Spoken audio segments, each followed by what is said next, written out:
So welcome to the lesson बच्चा rational number. तो सबसे पहले तो बच्चा रेशनल नंबर होता क्या है।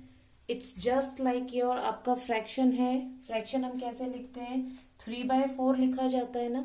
बट यहाँ पे दोनों नंबर आपके पॉजिटिव है। अगर कोई नेगेटिव नंबर मैं रिप्रेजेंट करना चाहूँ तो क्या ये फ्रैक्शन है? No, this number is not a fraction. तो इसका मतलब अगर ये फ्रैक्शन नहीं है तो what we call this type of numbers.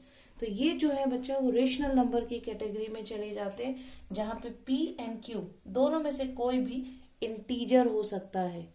Integer का मतलब पॉजिटिव या नेगेटिव कुछ भी हो सकता है, ठीक है। इसलिए डेफिनेशन में भी लिखा है कोई भी नंबर पी अपॉन क्यू में एक्सप्रेस किया जाए, पी और क्यू इंटीजर्स होंगे, पर क्यू जीरो नहीं हो सकता। अच्छा, क्यों जीरो क्यों नहीं हो सकता यहाँ पे? फॉर एग्जाम्पल अगर मैं 0/4 लिखूं यहाँ पे, ठीक है, तो ये पॉसिबल है कि नहीं है? No, it's not possible. क्योंकि अगर हम 0 से 4 की डिवीजन करते हैं यहाँ पे, जैसे फॉर एग्जाम्पल 0 फिर से 4 आ जाएगा। अब मैं यहाँ 2 लिख सकती हूँ पर 0, फिर मैं यहाँ पे 3 लिख सकती हूँ 0। इसका मतलब 0 हर बार आ रहा है, लेकिन ये इसको वैलिड नहीं बोल सकते हम लोग, ठीक है। तो इसका मतलब ये नॉट डिफाइंड होता है यहाँ पे, इसलिए 0 जो है वो डिनोमिनेटर में पॉसिबल नहीं है, राइट। तो अब हमारे पास कुछ क्वेश्चंस है बेटा यहाँ पे, वो क्वेश्चंस हमने करने हैं। जैसे क्वेश्चन नंबर 1 है एक्सरसाइज 9.1। क्वेश्चन नंबर 1 का फर्स्ट पार्ट, सेकंड, -2 एंड -1। मुझे इसके बीच के रेशनल नंबर्स निकालने।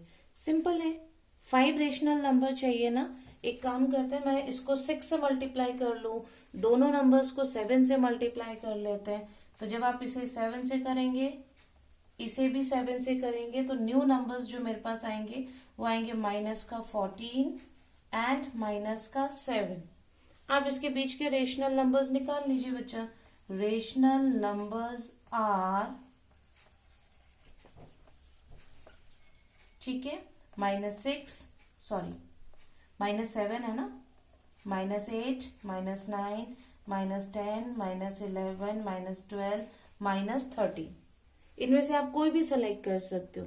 आप इसे बड़े नंबर भी चूज कर सकते हो, तो भी आपके पास आंसर आ जाएगा, ठीक है। अब एक थर्ड पार्ट देख लेते हैं यहाँ पे, -4/5, राइट, एंड -2/3। बच्चा 5 और 3 को मुझे अलग अलग नंबर से मल्टीप्लाई करना है, बट यहाँ पे मुझे सेम आंसर चाहिए। कैसे हो सकता है? अगर मैं इसको 3 से कर दूं, इसको 5 से कर दूं, देखो 15 आ जाएगा मेरे पास आंसर। और भी पॉसिबिलिटी है क्या? Yes, of course we have some more possibilities. यहाँ 6 करोगे बच्चा तो 30 आ जाएगा, इसको 10 से करोगे तो आपके पास फिर से 30 आ जाएगा। और भी पॉसिबिलिटीज हैं क्या मेरे पास में? सोचिए, है क्या पॉसिबिलिटीज? और पॉसिबिलिटीज है मेरे पास में। मैं यहाँ पे इसको 9 से करती हूँ तो मेरे पास में आएगा 45, और इसको अगर मैं 15 से करूं तो देखिए फिर से मेरे पास 45 आएगा, राइट। तो मैंने कौन कौन से पेयर लिखे थे? मैं ऐसे लिखती हूँ, 3 को मैंने इससे मल्टीप्लाई किया था, इसको 5 से किया था, इसको 6 से किया था, इसको 10 से किया था, और इसको 9 से किया है, इसको 15 से किया है। आप इनमें से कोई भी पेयर चूज कर लीजिए और मल्टीप्लीकेशन आप अपने यहाँ पे कर सकते हैं, ठीक है। अगर 3 और 5 चूज करेंगे तो न्यूमरेटर थोड़ा छोटा बनता है, आपको फिर मल्टीप्लाई करना पड़ेगा। इसलिए कोशिश करिए हम 6, 10 या 9 और 15 की ऑप्शन ले लेते हैं, राइट। तो यहाँ पे मैं इसको 6 से मल्टीप्लाई कर देती हूँ, इसको 10 से। After multiplication I got this type of numbers, ठीक है, -20/30। देखिए अभी भी मेरे पास में 3 ही नंबर आए, मुझे 5 नंबर पूछे हैं उसने, ठीक है। इसका मतलब मुझे मल्टीप्लीकेशन और बड़ी करनी पड़ेगी यहाँ पे। फिलहाल मैं लिख देती हूँ, बाकी आप ट्राई कर लीजिएगा।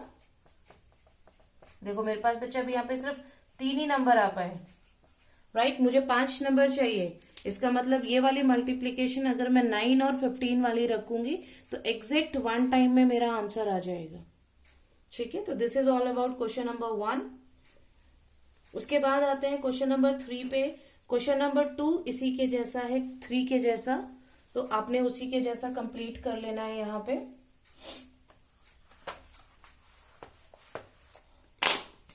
क्वेश्चन नंबर 3 में मेरे पास में एक नंबर है 5/-3। आपको इसके इक्विवेलेंट फ्रैक्शन बताने। इक्विवेलेंट फ्रैक्शन का मतलब इसी की फैमिली के मुझे और मेंबर्स चाहिए। कैसे मिलेंगे वो नंबर्स? या तो multiply by same number, multiply numerator and denominator by same number. Multiply नहीं, अगर आप डिवाइड भी करेंगे तो भी हमारे पास में इक्विवेलेंट फ्रैक्शन आ जाते हैं। जैसे पहले मैं 2 से ही स्टार्ट करती हूँ। सबसे छोटा मेरे पास 2 है, दोनों को मल्टीप्लाई करना है बच्चा, एक को नहीं करना। 10/-6 my first number.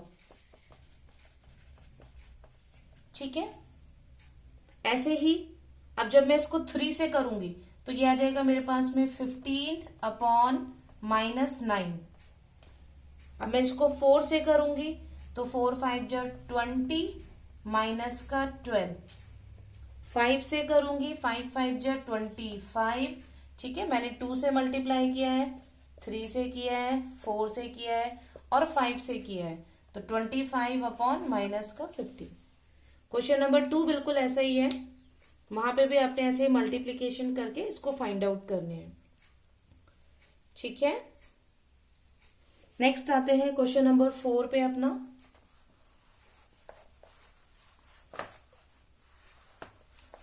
Question number 4 में मुझे नंबर्स को नंबर लाइन पे रिप्रेजेंट करना है। बहुत सिंपल है, हमने किया हुआ है ऑलरेडी। जैसे -5/8 को रिप्रेजेंट करना चाह रहे हैं हम। ठीक है, नंबर लाइन बनाइए, नेगेटिव साइन है, शुरू करिए बच्चा। -1/8, -2/8, -3/8, -4/8, -5/8, -6/8, -7/8 एंड -8/8। अब आप कहोगे मैम हमारा नंबर तो मिल गया था, आप आगे क्यों निकल गए? ठीक है, तो ये आपका नंबर है, this is the position of your -5/8। हाँ, कई बच्चे क्या करते हैं, नंबर लाइन तो बना दी बट ऐसा कोई क्रॉस, आप इसकी एरो लगाने की बजाय आप यहाँ पे ऐसे क्रॉस लगाएंगे तो भी चलेगा, but you have to just point out something कि this is my -5/8, right. But अब एक चीज देखिए बच्चा, when I divide 8/8 I got -1। इसका मतलब क्या हुआ कि -5/8 लाइज बिटवीन 0 एंड -1। ठीक है, ये कंसेप्ट आपको थोड़ा सा क्लियर होना जरूरी है। और पॉजिटिव वाला है वो भी आप ऐसे ही ड्रॉ कर लोगे। क्वेश्चन नंबर 5 जो है दैट इज जो also related to your number line question, वो आप कंप्लीट करेंगे। अब हमारे बच्चा क्वेश्चन नंबर 7 पर। ठीक है, इन क्वेश्चन नंबर 7 मुझे नंबर्स को सिंपलेस्ट फॉर्म में लिखना है, राइट। वहां पे एक वर्ड है सिंपलेस्ट फॉर्म। देखिए बच्चों, सिंपलेस्ट फॉर्म का मतलब होता है कि कोई भी ऐसा नंबर जिसका न्यूमरेटर और डिनोमिनेटर जो है वो को प्राइम हो। को प्राइम का मतलब no common factor, no common factor, उनके कोई भी कॉमन फैक्टर नहीं होना चाहिए एक्सेप्ट 1। आपको वहां तक छोड़ना है। ठीक है, इसमें बच्चे क्या करते हैं, जैसे दिख रहा है 44 और 72, चलिए 2 से डिवाइड करना शुरू कर दिया उन्होंने। एक बार डिवाइड कर दिया तो 22/36। अच्छा, फिर उनको लगता है चलो एक बार और डिवाइड कर देते हैं 2 से, 11/18 ऐसे करके। पर कई बच्चे, अब आप देखोगे बच्चे 11 और 18 में 11 into 1, 2 into 3 into 3, 6, नहीं 2, हाँ ठीक है 9 2। अब आप देखोगे यहाँ पे कोई भी कॉमन फैक्टर नहीं है 1 के अलावा, इसका मतलब ये मेरा आंसर है। बट अगर मान लो यहाँ पे तो 2 बार खत्म होके काम हो गया, बट अगर नहीं हुआ तो उसके लिए बेस्ट सॉल्यूशन क्या है, यहाँ पे सॉरी माइनस जरूर लगाइएगा, मैंने माइनस नहीं लगाया। आप बच्चे इसका LCM sorry HCF find out कर लीजिए। एचसीएफ ऑफ 44 एंड 72, ठीक है, उससे एक ही बार में आंसर निकल आएगा आपका। तो जब आप एचसीएफ फाइंड आउट करेंगे तो 44 का आ जाएगा आपके पास में ऐसे, इसका करेंगे तो 2 into 36, फिर 2 से किया 18, फिर 2 से किया 9, कुछ ऐसा आपके पास आएगा। ठीक है। अब कॉमन निकाल लीजिए आप एचसीएफ, एक कॉमन, तो एचसीएफ मेरे पास में 4 है। इट मीन्स ये देखिए 2 और 2 4 आया आपके पास में।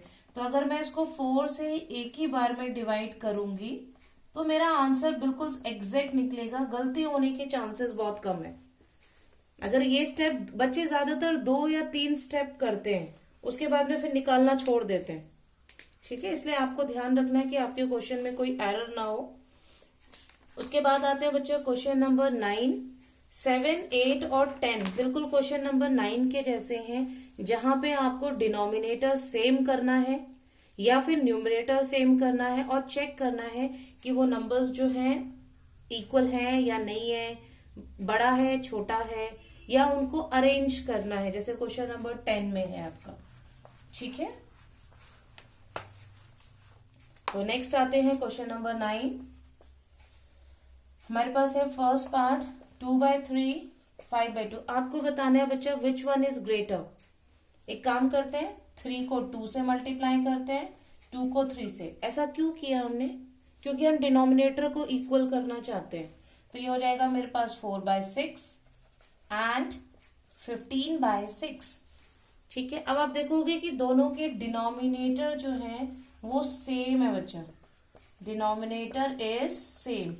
Now compare numerator. न्यूमरेटर को कंपेयर करिए, जो बड़ा है अकॉर्डिंग टू द साइन। ठीक है, आप उसको जो वो फ्रैक्शन बड़ा हो जाएगा। जैसे 4 और 15 में से आपका 15 इज ग्रेटर, और 15 वाला ये वाला फ्रैक्शन किससे बना था? 5/2 से। इसका मतलब 2/3 इज स्मॉलर देन 5/2 एंड 5/2, या रिवर्स भी बोल सकते हैं आप कि 5/2 इसका ग्रेटर है।